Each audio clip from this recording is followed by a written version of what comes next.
하나님의 말씀 두 군데서 보시겠습니다. 신명기 6장 1절에서 9절, 에베소서 6장 1절에서 4절 말씀 함께 읽으시겠습니다. 이것은 주 너희 하나님이 너희에게 가르치라고 나에게 명하신 명령과 규례와 법도이다. 너희는 건너가서 차지할 땅에서 이것을 지켜라. 너희가 주 너희 하나님을 경외하며 내가 너희에게 명한 모든 주의 규례와 법도를 잘 지키면 너희와 너희 자손이 오래오래 잘 살 것이다. 그러니 이스라엘아, 이 모든 말을 듣고 성심껏 지키면 주 너희 조상의 하나님이 너희에게 약속하신 대로 젖과 꿀이 흐르는 땅에서 너희가 잘되고 크게 번성할 것이다. 이스라엘아, 들어라. 주는 우리의 하나님이시요 주는 오직 한 분뿐이시다. 너희는 마음을 다하고 뜻을 다하고 힘을 다하여 주 너희의 하나님을 사랑하여라. 내가 오늘 너희에게 명하는 이 말씀을 마음에 새기고 자녀에게 부지런히 가르치며 집에 앉아 있을 때나 길을 갈 때나 누워 있을 때나 일어나 있을 때나 언제든지 가르쳐라. 또 너희는 그것을 손에 메어 표로 삼고 이마에 붙여 기호로 삼아라. 집 문설주와 대문에도 써서 붙여라. 에베소서 6장 말씀입니다.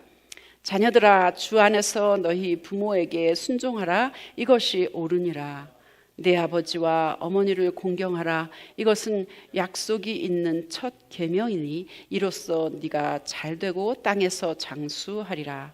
또 아비들아, 너희 자녀를 노엽게 하지 말고 오직 주의 교훈과 훈계로 양육하라. 아멘. 하나님의 말씀입니다. 오늘 설교의 제목은 많이 낳아서 잘 키우라 입니다. 처음에 약속 있는 첫 계명으로 할까 했는데 인터넷에 보니까 어머니 날 그 설교 제목이 너무 많더라고요. 약속 있는 첫 계명. 그러니까 자녀들을 향하여서 부모를 공경하고 또 부모에게 순종하라.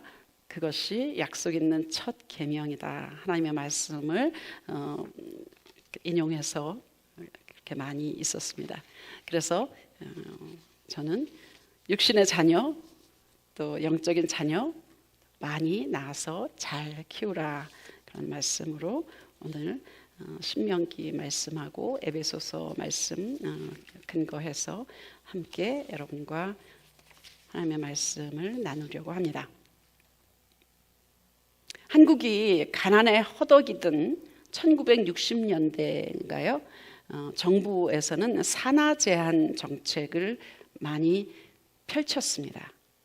그러다가 몇십 년, 4, 50년, 5, 60년 이렇게 지나면서 인구 증가가 이제 점점 줄어들다가 2020년 몇 년 안 됐는데 그때서부터는 인구가 현저하게 줄어들기 시작했습니다. 한국에.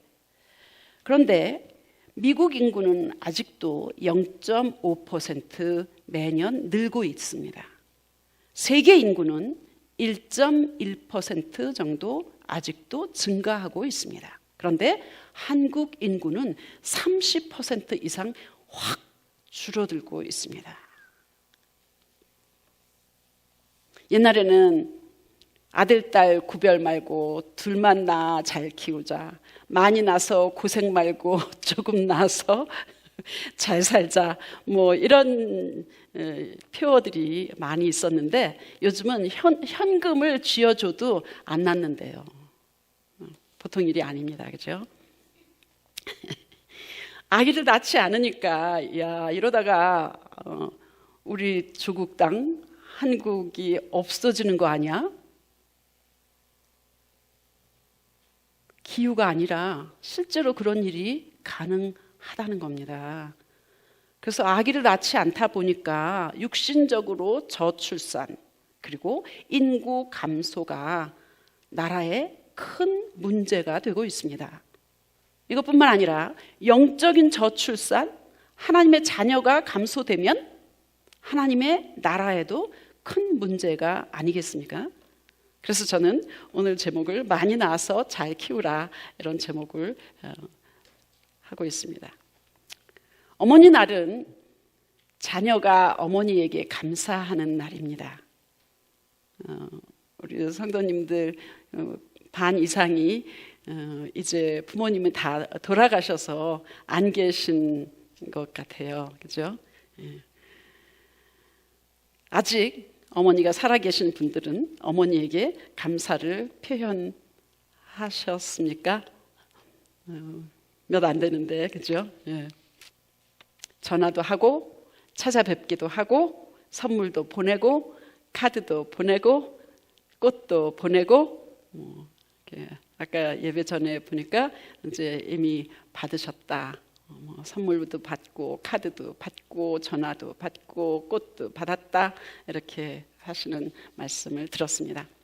세상에서 경험하는 인간적인 사랑 중에서 그래도 가장 비슷한, 하나님 사랑과 가장 비슷한 게 부모 사랑, 그 중에서도 특히 어머니의 사랑인 것 같습니다. 어떤 면에서 그럴까요?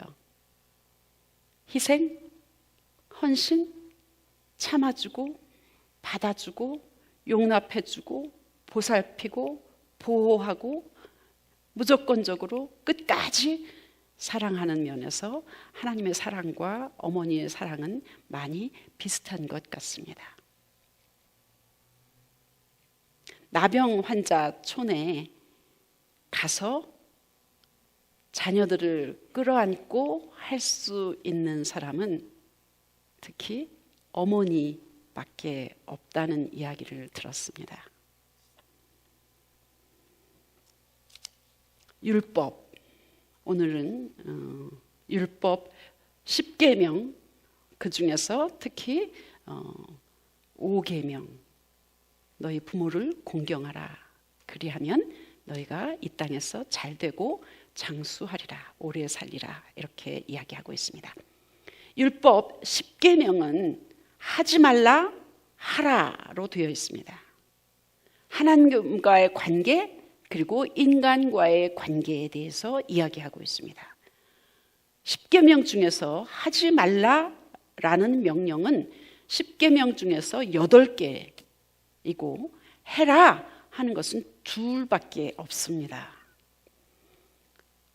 첫 번째 하나는 안식일을 기억하여 거룩하게 지켜라, 이것이고, 다른 하나는 오늘 본문인 너희 부모를 공경하라 입니다.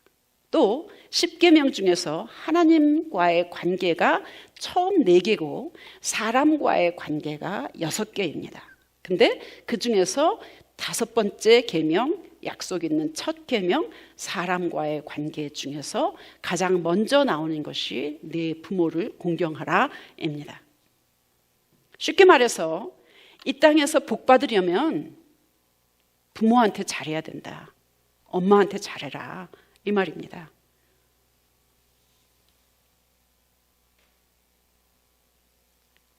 자녀들에게, 부모에게 잘해라, 그러면 이 땅에서 복 받는 것이다. 아니, 어머니 다 돌아가셨는데 이제 와서 복 받는 자녀 되라고 이러쿵저러쿵 하면 무슨 소용이야? 다 돌아가셨는데. 그죠? 그런 것 같아요. 그렇지만 부모님은 돌아가셨지만 자녀는 있잖아요. 없을 수도 있죠. 그죠? 어머니고 아버지잖아요. 할아버지고 할머니잖아요. 자녀와 손자, 손녀들이 이 땅에서 복된 자녀들이 되기를 원하시지 않습니까? 그들을 복받기 원하고 그들이 하나님의 또 자녀로서 이 땅에서 복받고 살기를 원하지 않습니까? 그렇다면 그들을 위해서 기도하고 본을 보이고 그 다음에 가르쳐야 할 책임이 우리 모두에게 있습니다. 하나님이 우리에게 무엇을 명하실 때는 우리에게 복 주시려고 하는 계획이 있기 때문입니다. 복은 영적인 복뿐만 아니라 이 땅에서의 복이 다 포함되는 것입니다. 그 복은 곧 하나님의 약속이신데 하나님은 약속하셨을 때는 반드시 지키시기 때문입니다. 그래서 하나님은 그 약속 있는 첫 계명을 우리에게 지키라고 명하신 것입니다. 내 부모를 공경하라. 그리하면 내 하나님 여호와가 내게 준 땅에서 내 생명이 길리라. 에베소서에서 바울은 부모에게 순종하는 것이 옳다고 말합니다. 단 주 안에서 혹 믿지 않는 부모가 불신자라서 예배를 못 가게 한다면 무조건 순종해서는 안 되겠지요. 지혜를 구하면서 기도해야 할 것입니다. 성경에는 부모를 공경하고 순종할 것을 성경 곳곳에서 이야기하고 있습니다.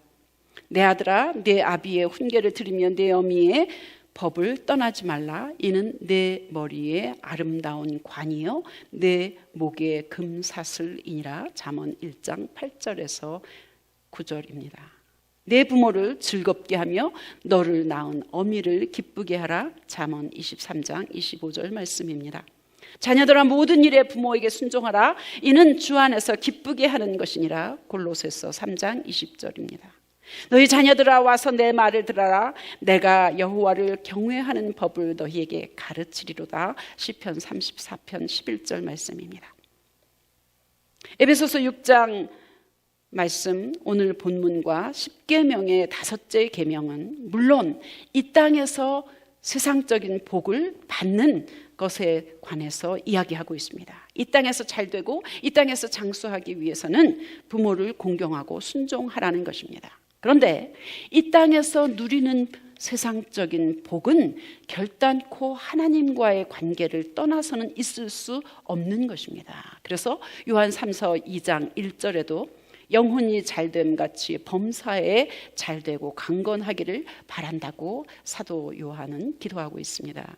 이 땅에서의 일, 관계가 좋고 몸이 건강하기 위해서는 우선 먼저 하나님과의 관계가 좋아야 된다고 우선순위를 그렇게 이야기하고 있습니다.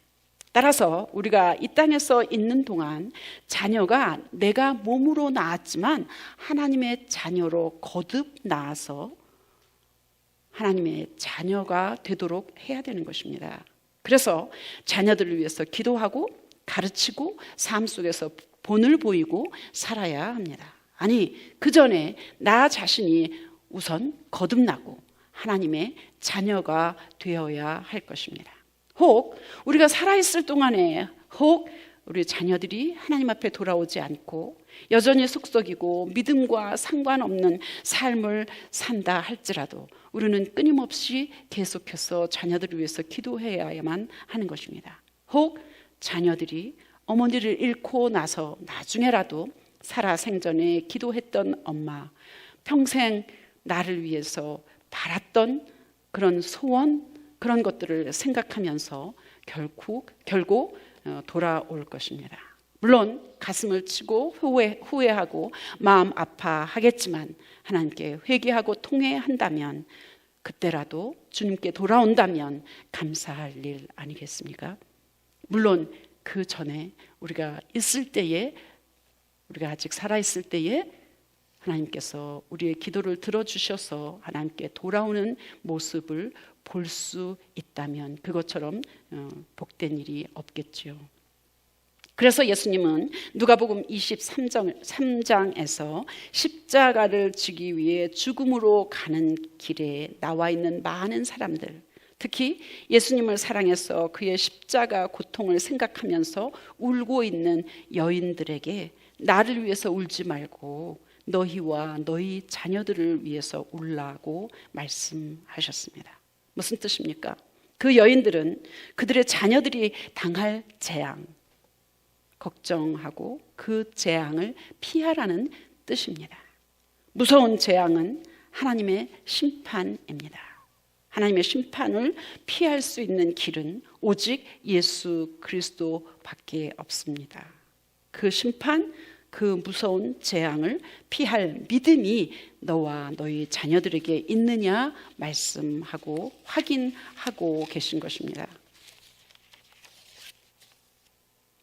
하나님을 아는 것으로 되는 게 아닙니다.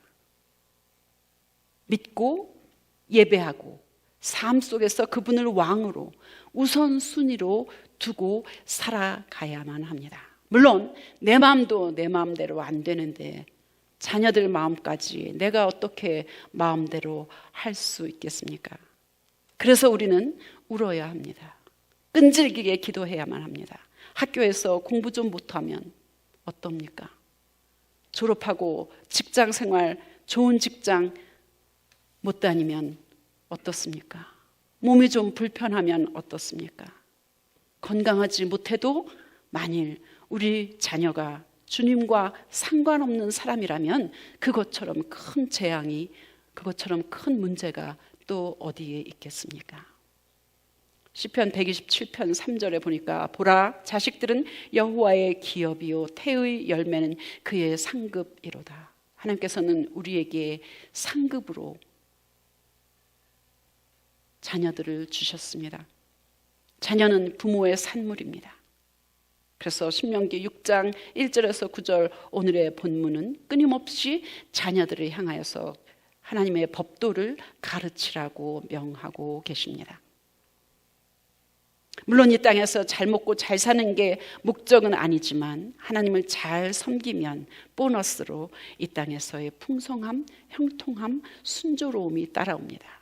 그 가운데서도 하나님께서는 고난을 허락하여 주셔서 믿음을 더하기 위해서 우리에게 엄청난 고난을 허락하실 때도 물론 있습니다.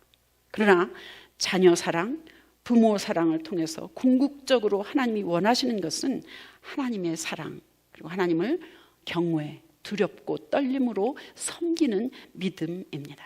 뜻을 다하고 힘을 다하고 마음을 다해서 하나님을 사랑하는 것이 처음이요 끝이기 때문입니다. 그래서 그렇게 하도록 이마에, 손에, 문지방에, 대문에도 하나님 말씀을 써서 붙여 놓아서 기억나게 하고 지켜 행하게 하라고 말씀하십니다. 어머니가 된다는 것은 육신적인 자녀를 낳고 키우는 것뿐만 아니라 영적인 자녀를 낳아서 키우는 것도 말씀하고 계십니다. 바울은 결혼도 안 해본 남자인데도 디모데를 내가 너를 믿음으로 낳았다, 믿음의 아들이라고 이야기합니다. 갈라디아서 4장 19절에서는 나의 자녀 여러분, 나는 여러분 속에 그리스도의 형상이 이루어지기까지 다시 해산의 고통을 겪습니다 라고 바울은 이야기하고 있습니다. 나이 많다고 하지 마세요. 지금부터 손녀딸이든 아들이든 딸이든 며느리든 친구든 그리고 마음에 품고 기도하십시오.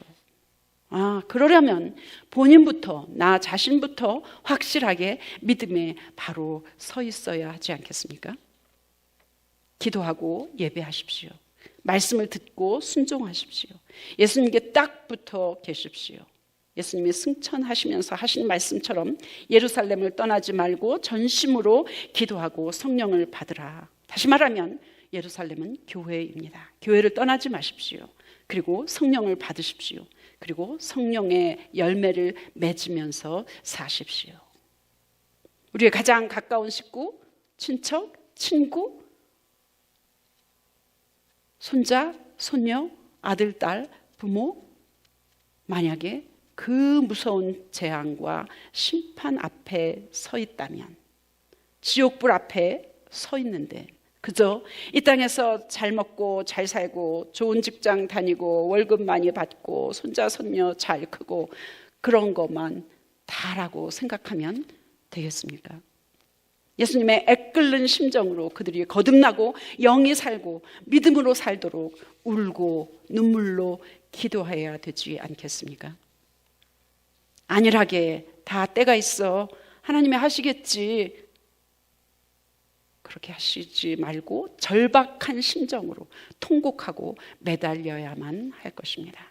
그래서 한 사람이라도 더 낳고 잘 키워낼 수 있기를 축복합니다. 여러분과 제가 이 땅에 사는 동안에 육신의 자녀를 못 낳으면 영적인 자녀를 많이 낳아서 믿음으로 잘 키워내시기를 축복합니다. 우리 교회가, 여러분과 제가 바로 이런 일에 동참할 수 있기를 축복합니다. 기도하겠습니다. 아침 저녁 읽으시던 어머니의 삶 성경책 손때 남은 구절마다 모습 본 듯합니다. 믿는 자는 누구든지 영생함을 얻으리. 들려주신 귀한 말씀 이제 힘이 됩니다.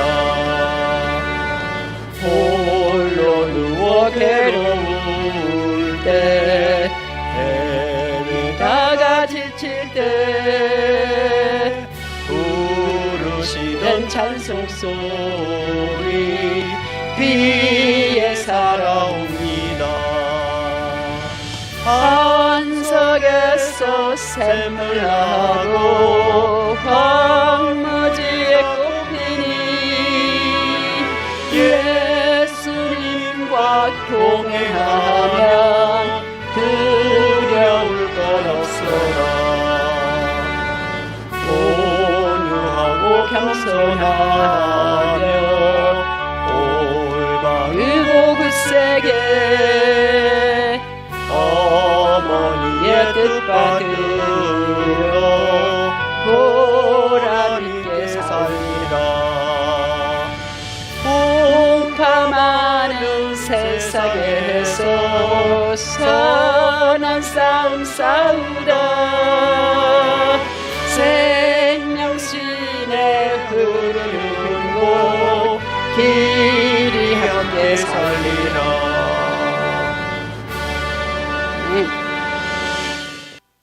사랑을 받고 있으면서도 그 사랑을 못 느낄 때가 너무나도 많이 있습니다. 부모님의 사랑, 하나님의 사랑, 사랑하는 사람들의 사랑, 우리가 좀 더 많이 느끼고 민감해질 수 있도록 주님께서 우리에게 복을 주실 것입니다. 이제는 우리 주 예수 그리스도의 은혜와 하나님 아버지의 극진하신 사랑하심과 성령님의 교통함, 그리고 인도하심, 함께하심, 우리 모두에게 함께해 주시기를 간절히 축원하옵나이다. 아멘.